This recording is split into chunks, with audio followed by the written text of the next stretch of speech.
¿Qué hubo? Bienvenidos y bienvenidas a este 10º capítulo de Literatus. Número mágico, número que por ejemplo utilicé muchos años en los equipos de fútbol en los que estuve. Y ya saben lo que dice el adagio popular, hay que darle el balón siempre al 10. La verdad, tengo que confesarles que no creí que este proyecto auditivo fuera a durar tanto tiempo. Pero véannos ahora, a ustedes que oyen y a mí que hago esto. De alguna u otra manera estoy totalmente seguro que ahora somos distintos después de conocer los otros 9 autores y autoras. Así que muchas gracias por oír desde Argentina, Uruguay, Paraguay, México, Perú, Colombia, Estados Unidos, España, Francia, mejor dicho, desde todos los lugares en que están sintonizando este podcast dedicado a la promoción de la lectura de cuentos y de la literatura. Después del mes del terror en el que hablamos de Shirley Jackson, de Chuck Palahniuk, de Margaret Atwood y de Edgar Allan Poe, empieza el mes del Mundial de Qatar y algunos dirán, uy, pero este man de los cuentos, ¿por qué va a juntar el género del cuento con el fútbol? Y si usted fuera como Borges, seguramente ya dejaría tirado este podcast porque Borges creía que el fútbol pues no era un tema al que valía la pena dedicarle cuentos o escritura o literatura. Sin embargo, creo que hay muy buenos cuentos y autores muy interesantes que han escrito sobre fútbol y que está buenísimo traerlos a colación preciso en este momento en que estamos a 20 días de que empiece Qatar, de que veamos jugar a la Escaloneta, de que veamos jugar a Neymar, de que vamos a jugar a los uruguayos. Entonces yo creo que es un buen momento para hablar de literatura y fútbol y de conocer autores. Y claro, como es el 10º capítulo, pues había que dárselo a alguien muy especial e icónico y cómo no dárselo a Lionel Andrés Messi. Obvio, todo bajo la tinta de un autor, en este caso Hernán Cassiari. Mi nombre es Federico Baraya Galán o el man de los cuentos, como usted prefiera. Y hoy les voy a hablar de El Gordo Cassiari, que si usted no lo conoce, le recomiendo que le suba el volumen a este episodio y aguce el oído para conocer sobre el autor que fue en contra de la maquinaria editorial. Bienvenidos y bienvenidas.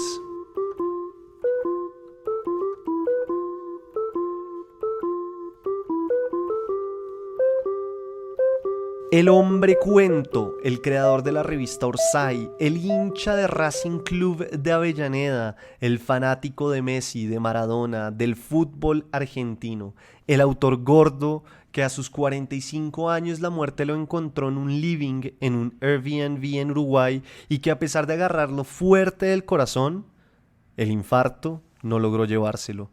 El escritor que prefiere que su escritura llegue de forma gratuita a los lectores antes que firmar un contrato con editoriales que, según él, tienden a robarlo.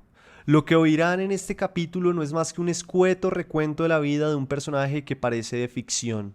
Un hombre que hace de su vida un puñado de cuentos. Oiga, Hernán el Gordo Cassiari nació el 16 de marzo de 1971 en Mercedes, Argentina, aunque con él, la verdad, esto no se sabe, no es tan cierto, porque este autor argentino es el rey de la inventiva y de la joda, y lo que aparece en un portal puede ser tan solo un invento de él. Y si no me cree, óigame esta historia. Una vez en Wikipedia a Hernán Cassiari le dio, aunque seguro esto él lo debe negar, pero está clarísimo, a él le dio por inventarse un perfil falso sobre su vida y empezó a promocionarlo por Twitter diciendo como, uy, yo no sé quién es el que se está metiendo a Wikipedia a cambiar mi biografía. Esa clase de ideas y de inventiva es la que usa Hernán Cassiari para mover su editorial Orsay y sus libros. Él es muy bueno, él es un teso en realidad para hacer esas campañas de marketing y crear estas oportunidades de negocio y de venta de libros.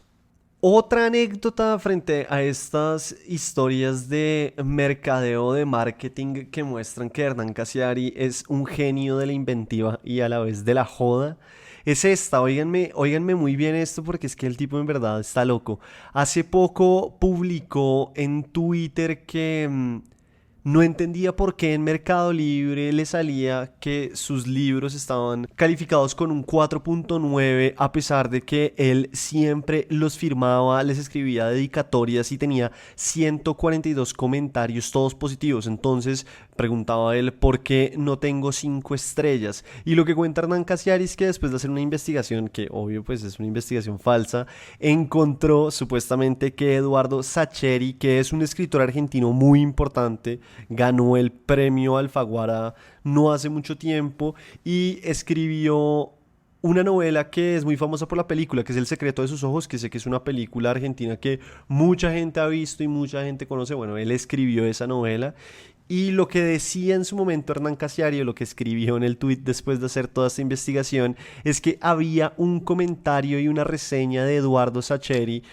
sobre uno de sus libros en la que le decía más o menos como: hola, soy Eduardo Sacheri y por la edad que tenés escribís bastante bien. Hasta ahí todo normal, pero además de eso supuestamente Eduardo Sacheri le puso 3 estrellas. Entonces toda esta investigación Hernán Casiari la lleva a Twitter y dice: bueno, ya encontré por qué no tengo 5 estrellas en Mercado Libre.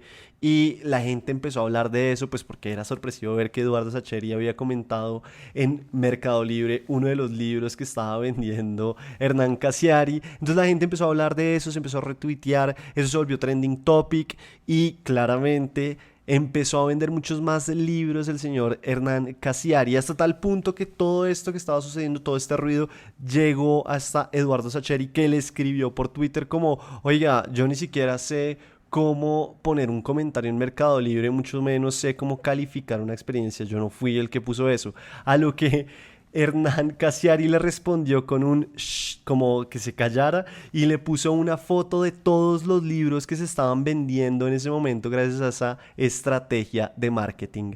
Ese es Hernán Casiari, ese personaje que entiende que la escritura no es solo una herramienta para crear cuentos y libros, sino que él la utiliza para vender también y para crear comunidad y para generar en la gente reacciones. Él es muy bueno generando con su escritura reacciones en las personas. Una de las cosas que más le gusta hacer a él, por ejemplo, es ir a leer en voz alta en bares o en distintos lugares. También estuvo en radio, estuvo en televisión, y a él le gusta que su escritura genere eso en la gente y que él pueda ver lo que genera su escritura en la gente. Entonces, como les digo, él no solo la utiliza para escribir cuentos o libros, sino que también la utiliza para escribir mails o tweets o herramientas de marketing que promuevan su proyecto editorial, que es Orsay.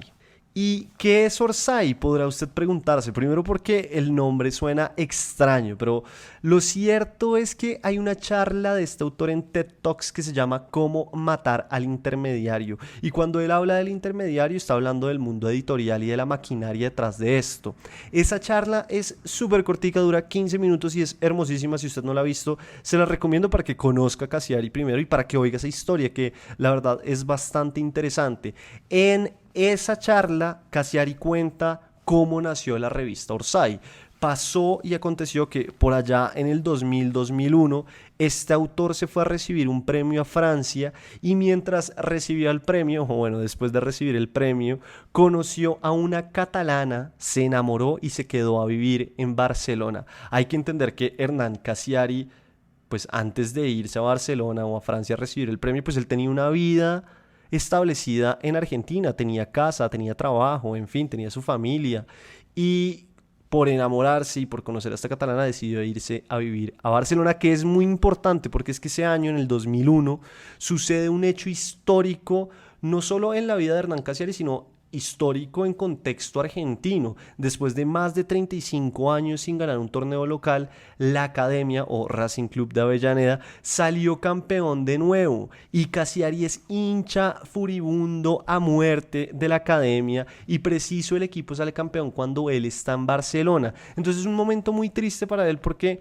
él siempre imaginó ese día, o cuando llegara, que lo iba a ver con su padre en Argentina y seguramente en el estadio. Y preciso cuando sucede, él está en Barcelona y le tocó ver el partido en un bar. Entonces imagínense eso, él viendo el partido desde un bar, se acaba la cerveza o se está tomando una cerveza, y cuando se acaba el partido y sale campeón Racing, lo más seguro es que en el bar cambian el canal y él queda como en ese momento de soledad absoluta en el que no sabe si tiene que celebrar o si está bueno celebrar porque simplemente está muy lejos de la gente con la que quería celebrar. Y dice Hernán Cassiari entonces que ahí se sintió en fuera de juego, como que no estaba habilitado para celebrar, se sentía en un lugar extraño.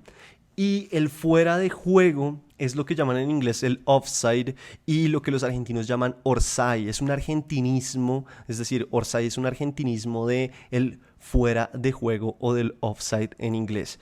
¿Y qué pasa con todo esto? Porque les estoy contando toda esta carreta. Cuando se acaba ese partido de Racing, Hernán Cassiari se va a escribir cuentos y empieza un blog que llama Orsay, por ese sentimiento que tenía de que estaban fuera de lugar.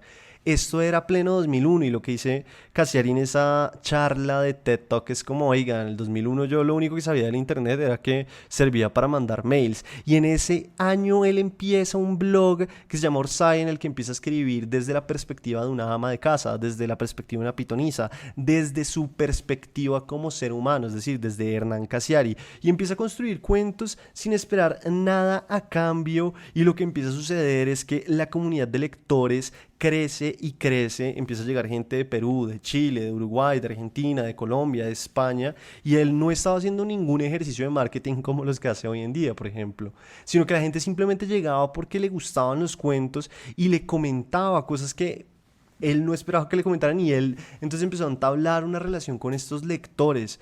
Todo eso empezó a subir de nivel y se empezó a hablar cada vez más y el ruido empezó a crecer y el corre y dile siguió por todos los recovecos hasta tal punto que las editoriales y los periódicos empezaron a poner la atención a el gordo Cassiari y empezaron a decir quién es ese señor que está escribiendo cuentos en internet en un blog que se llama Orsay y por qué nosotros no lo conocemos o por qué no estamos haciendo algo con él. Cuenta entonces Hernán Cassiari que uno de los grandes errores que cometió en esa época y en su vida fue someterse o aceptar trabajar con la maquinaria editorial y con los periódicos. ¿Por qué? Porque una vez lo buscaron, le dijeron, listo, le vamos a empezar a publicar libros con estos cuentos que usted tiene, y en el periódico le dijeron, le vamos a dar un espacio de 400 palabras semanales, pero eso tiene también unas connotaciones legales y otras implicaciones que él tal vez no veía venir, como por ejemplo le pidieron que todos los cuentos que tenía en el blog de Orsay los tenía que bajar porque ahora ellos iban a vender eso. Y entonces él dijo, pero ustedes me están pidiendo básicamente que yo vaya y le diga a los lectores que me devuelvan algo que yo les regalé, y uno no puede pedirle a la gente que le devuelva algo regalado. También les decía como, ¿y qué esperan? Como que yo vaya puerta a puerta por todos los lectores diciéndoles, oiga, ¿se acuerda ese cuento que leyó hace 3 meses? Bueno, necesito que me lo devuelva.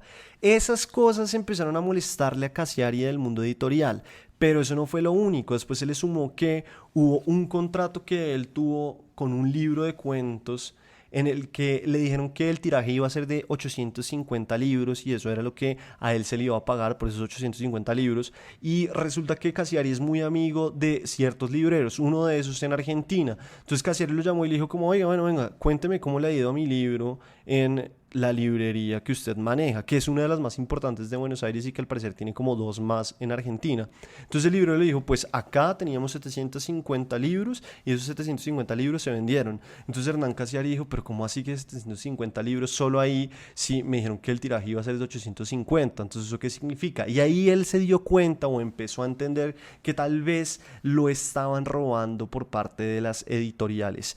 Y por parte de los periódicos lo que él vio fue que primero tenía 400 palabras, pero esas 400 palabras estaban supeditadas a que, por ejemplo, no tuvieran que poner nada de publicidad en ese pedazo del periódico. Si había publicidad, entonces esas 400 palabras se le convertían en 150 o en 200. Y todos estos temas que les estoy contando empezaron a juntarse para que él dijera no más. ¿Y qué hizo entonces Hernán Cassiari? Típica o llena de inventiva y de joda de él, lo que hizo fue ir otra vez a su blog Orsay y en un texto libre de 1500 palabras, como él dice en la charla, mandó a las editoriales y a los periódicos a cagar. Así dice él, y lo que hizo fue renunciar, fue decirles, listo, saben que ya no quiero trabajar más con ustedes y voy a empezar mi propio proyecto. Y su propio proyecto era una verdadera locura, era la segunda parte de Orsay. Lo que él dijo fue, y también la forma de demostrarse a sí mismo y al mundo que se podía crear una revista distinta a la que ofrecían en el mundo editorial y también como demostrar que el mundo editorial no estaba desangrándose como nos estaban diciendo en esa época, sino que era tanta la avaricia de quienes dominaban el juego en esa época y hoy en día yo supongo que sigue siendo igual, era tanta la avaricia de los que dominaban el juego que los autores y los lectores siempre eran los que salían perdiendo. Entonces este man empieza este proyecto editorial que se llama La Revista Orsay y se pone como primera regla que solo iban a escribir autores que Cassiari y su mejor amigo, porque entre los dos crearon el proyecto, entonces autores que Cassiari y su mejor amigo admiraran. Segundo, la revista no tendría nada, oigan esto, absolutamente nada de publicidad.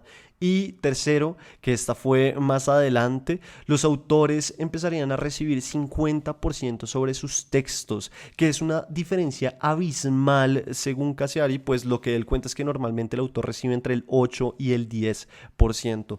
Además, la revista iba a ser o iba a tener nada más 4 ediciones anuales. Y cuenta la historia que esa primera edición, cuando Cassiari empieza con esta locura, como todo lo que hace Cassiari, el rumor empezó a correr y el correveidí le llegó por todas partes de hay un man en Barcelona súper loco que está creando una revista con las mejores plumas de escritura y de cuentos y de crónicas. Y se empezó a correr este rumor y sin que se supiera quiénes iban a ser los escritores, ya tenían 10.000 copias vendidas en todas partes del mundo. Increíble, ¿no creen? Tan difícil que es crear un proyecto cultural, sobre todo escrito, y este señor, sin tener ni siquiera la revista hecha, ya tenía 10.000 copias vendidas en distintas partes del mundo. Y lo otro que decidieron con esa revista fue que no iba a haber intermediarios como en la entrega, sino que si usted vivía en Perú y quería comprar la revista, pues le tocaba comprar 10 y vender 9. Así, el lector era el que se encargaba de vender las otras copias y de esa forma se creaba también esta comunidad como de lectores de Orsay. En esta revista escriben, pues sí, gente muy tesa, desde Juan Villoro, Nick Hornby, Margarita García Roballo, que es la escritora colombiana, que si no la ha leído, por favor léala, que es una verdadera tesa. Y también estaban personajes como Daniel Samper Pisano. Ojo, no es Daniel Samper Ospina, el de Hola soy Dani, sino que es el papá Daniel Samper Pisano. En fin, si ustedes quieren revisar estas revistas, creo que la mayoría están gratuitas en internet, ustedes solo se tienen que meter y descargarlas. Y cuando digo gratuitas no es como que le van a pedir datos, que es lo que siempre hacen, no, son gratuitas de verdad, usted se mete y las descarga y se acabó.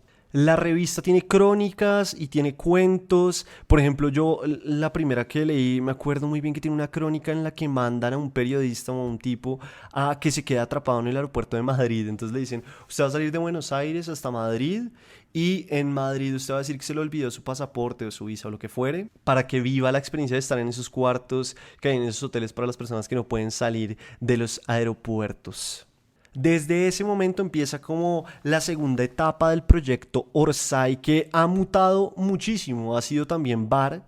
Cuentan que abrieron distintos bares, creo que uno en Barcelona, otro en Buenos Aires, y le decían a la gente como usted quiere ser parte del proyecto, pues nada, meta plata o colaborenos de alguna manera. Entonces la gente les empezó a escribir como, no sé, tengo $10.000 para meter. Cuenta Cassiari que una persona hasta le dijo que tenía $80.000 para meter, pero también había otra gente que le decía, oiga, no tengo plata, pero cuando lo vaya a sacar, porfa, yo voy y le ayudo pintando las paredes. U otras personas les decían como, yo tengo esta banda de rock, por favor, cuando abran, pues me gustaría postularme para ir a tocar algunas piezas de rock. Después de eso, pues la revista siguió creciendo. Lo que les digo, la revista es imponente porque es bastante gruesa, no tiene ni una sola página de publicidad.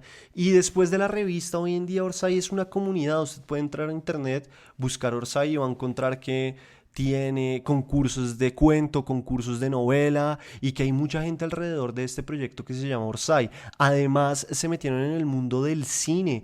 Dentro de poco va a salir una película que se llama La Uruguaya y yo vi el tráiler y la verdad pinta bastante bien. Búsquenlo en YouTube, ahí está.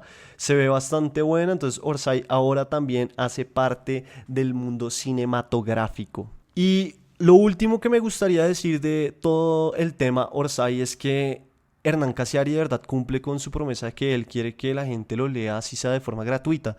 Por ejemplo, para este episodio yo estuve leyendo su libro que es El mejor infarto de mi vida, creo que se llama, y lo encontré dentro de la página de Orsay y fue totalmente gratuito. Y así son todos los libros y todas las revistas. Y una vez usted lo descarga, le sale un mensajito que le dice, vea, si a usted le gusta este libro, piensa en regalárselo a alguien. Y regalárselo a alguien en PDF pues es muy feo, más bien cómpreselo y regáleselo. Y creo que esa estrategia de Hernán Casiari va muy de la mano con este podcast, con Literatus, en el que intentamos que la literatura y los cuentos lleguen a las personas. Entonces por eso Hernán Casiari también hace parte y le da el inicio a este mes mundialista.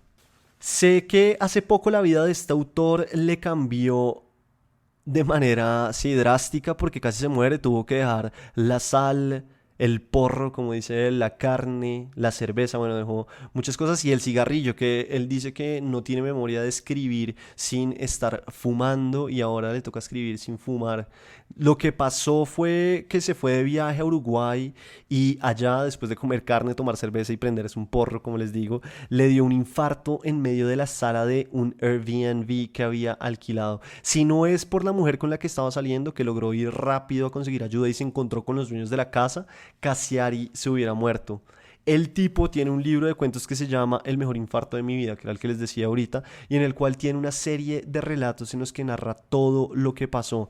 Al final, cuenta él, desde Airbnb, desde la aplicación, le mandaron el típico mensaje como de, oiga, califique su experiencia. Y eso era mientras él estaba en la clínica. Entonces, lo que él hizo fue decirle a la mujer con la que él estaba que escribiera lo siguiente, y este es el mensaje. Excelente vivienda para huéspedes con propensión al infarto de miocardio. La zona posee comunicación directa con los mejores hospitales de Montevideo. Los anfitriones, Javier y Alejandra, se convierten al instante en ángeles de la guarda y te salvan la vida sin conocerte. Te llevan muy rápido al hospital en su propio coche mientras te estás muriendo y después se quedan en la sala de espera hasta que los médicos te ponen un bypass.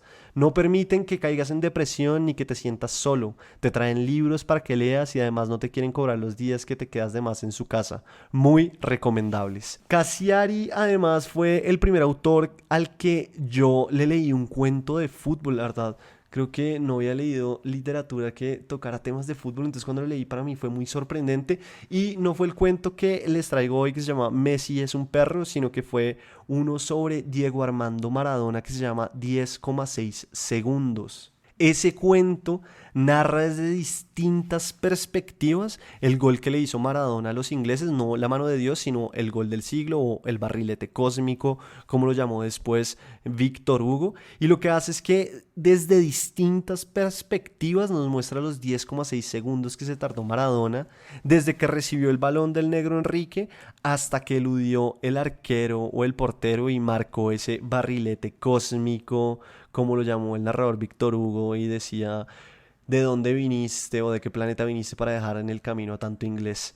Bueno, ese gol, de eso se trata ese cuento, entonces uno, nada, pues se mete en distintos personajes, como que entiende la perspectiva del juez, entiende la perspectiva de Valdano, entiende la perspectiva de los defensas ingleses y así uno va saltando de cabeza en cabeza.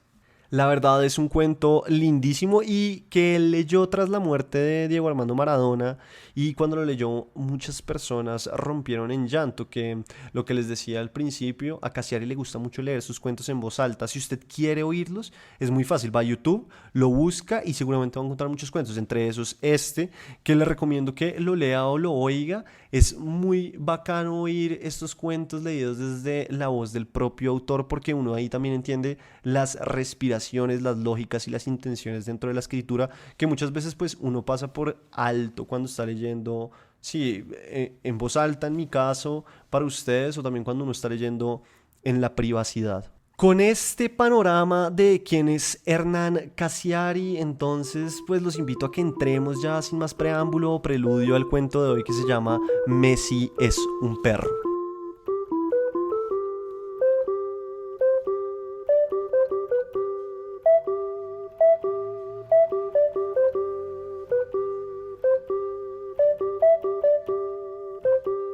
Messi es un perro por Hernán Cassiari. La respuesta rápida es por mi hija, por mi esposa, porque tengo una familia catalana. Pero si me preguntan en serio por qué sigo acá, en Barcelona, en estas épocas horribles y aburridas, es porque estoy a 40 minutos en tren del mejor fútbol de la historia. Quiero decir, si mi esposa y mi hija decidieran irse a vivir a Argentina ahora mismo, yo me divorciaría y me quedaría acá por lo menos hasta la final de la Champions.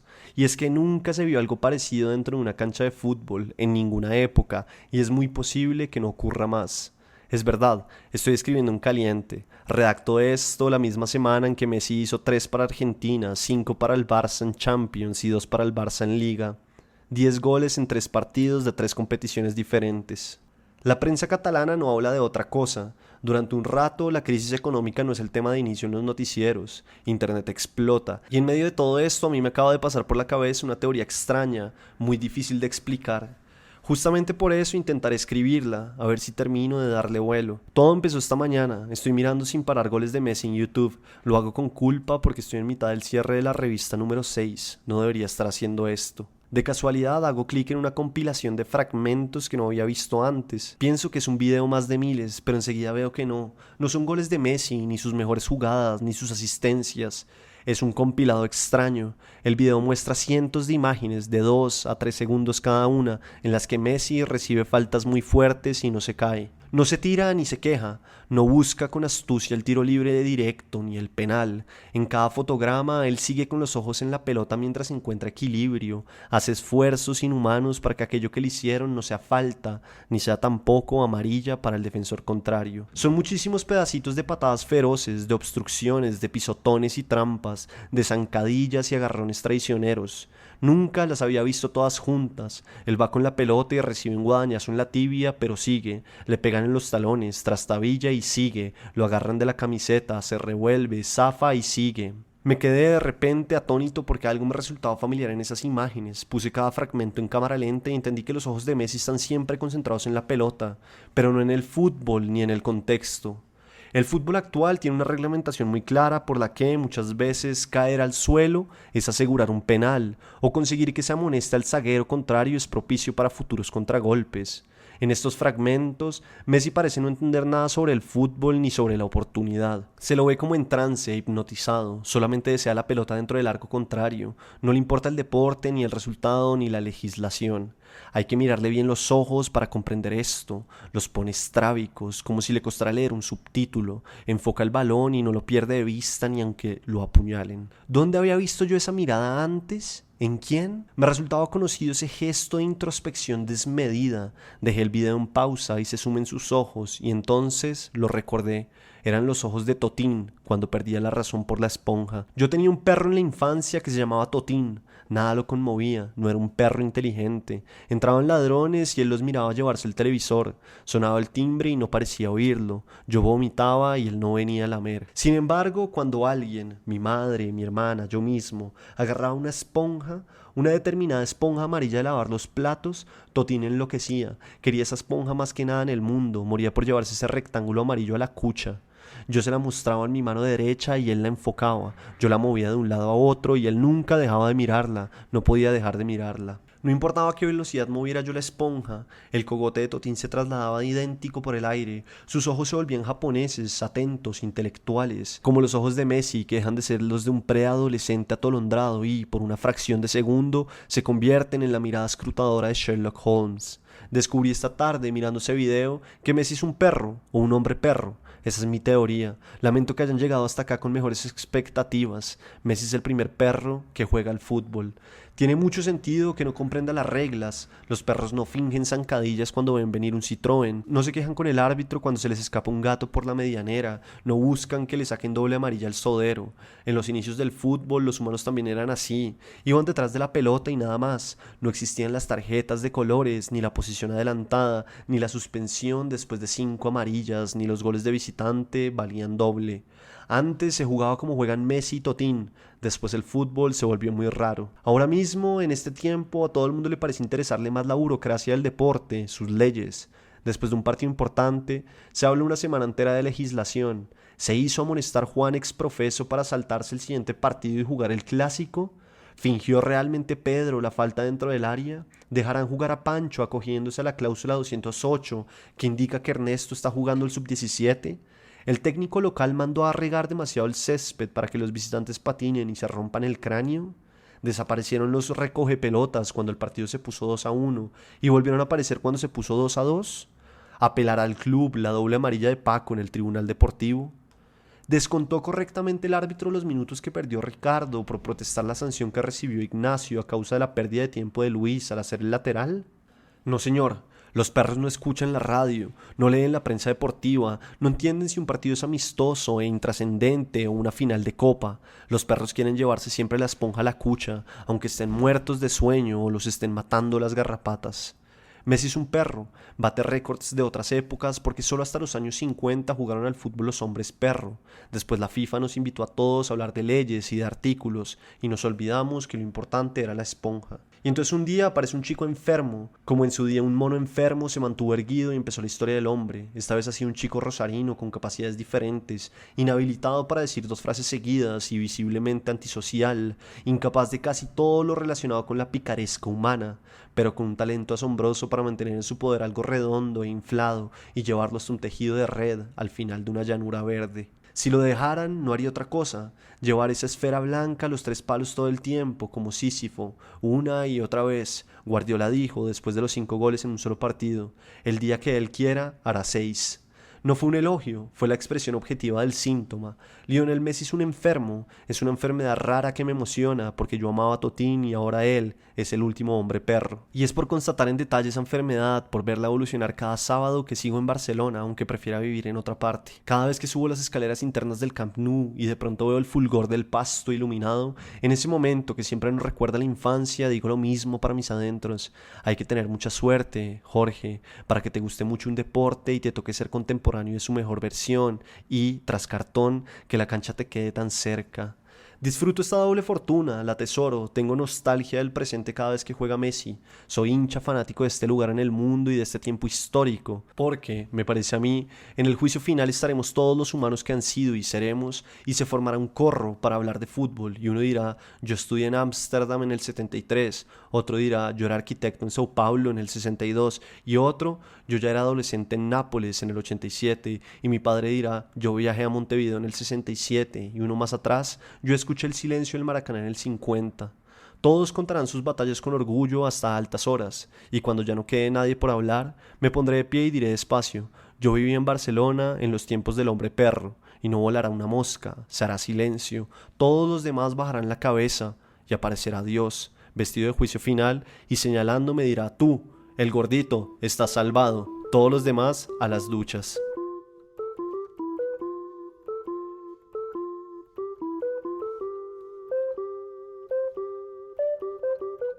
Este capítulo fue gracias a Chocolatra, los mejores brownies melcochudos del mundo y del universo y que están buenísimos para que acompañe este mundial que va a estar de infarto. Y también fue gracias a N, pan artesanal, que si usted no ha pedido los English Muffins, pues la verdad no entiendo qué está esperando porque es que son una locura para chuparse los dedos. Mejor dicho, y chuparse hasta el plato. Mi nombre es Federico Baraya Galán o el man de los cuentos y en Twitter me encuentran como @Federico Baraya. En este 10º capítulo hablamos de Hernán Cassiari y leí su cuento titulado Messi es un perro. Nos oímos la próxima semana con más cuentos futboleros en este mes de Mundial de Qatar. Y ya saben, siempre es importante llenar la vida de literatura, de cuentos y de autores para que sea más llevadera esta existencia en este mundo.